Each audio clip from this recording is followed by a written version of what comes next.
गडचिरोली जिल्ह्यातील सिरोंचा तालुक्यातील जाफराबाद ग्रामपंचायती अंतर्गत येणाऱ्या टेकडाताला गावात प्रशासनाच्या दुर्लक्षाचा धक्कादायक प्रकार समोर आलाय। 2017-18 मध्ये मुख्यमंत्री ग्रामीण पेयजल योजनेअंतर्गत कोट्यवधी रुपये खर्च करून उभारलेली पाण्याची टाकी आजही वापरात आलेली नाही। नळ जोडणी असूनही 7 वर्षांपासून या टाकीतून गावकऱ्यांना थेंबभरही पाणी मिळालेले नसल्याने ही टाकी सध्या केवळ शोभेची वस्तू ठरली आहे।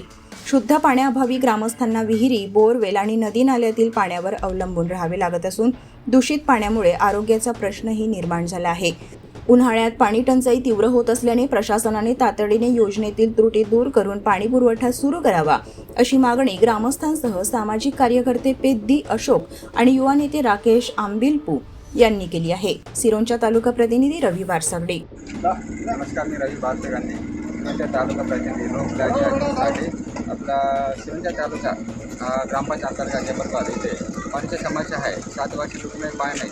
तर सामाजिक कार्यकर्ता अशोक शेट्टी यांच्याकडून आपण माहिती घेऊ, काय समस्या काय आहे नेमका त्याची माहिती आपण घेऊ। कोण आपल्या समस्या काय पानी शो पीस जैसा बना है, पानी नहीं है। पानी का बहुत प्रॉब्लम हो रहा है लोगों को। पार्टी की तरफ से और एक सामाजिक कार्यकर्ता की तरफ से राष्ट्रवादी शरद से उनका प्रभावित करती माननीय रुद्रराज हल्दीकर आपकी तरफ से मैं बोल रहा हूँ, क्या पानी का सुविधा होना चाहिए। क्या शो पीस जैसा बना है, टांकी 7 साल हो रहा है और वो एक पुराना टांकी 25 साल हो रहा है। पानी का एक बूंद पानी नहीं है, लोग परेशान हो रहे हैं।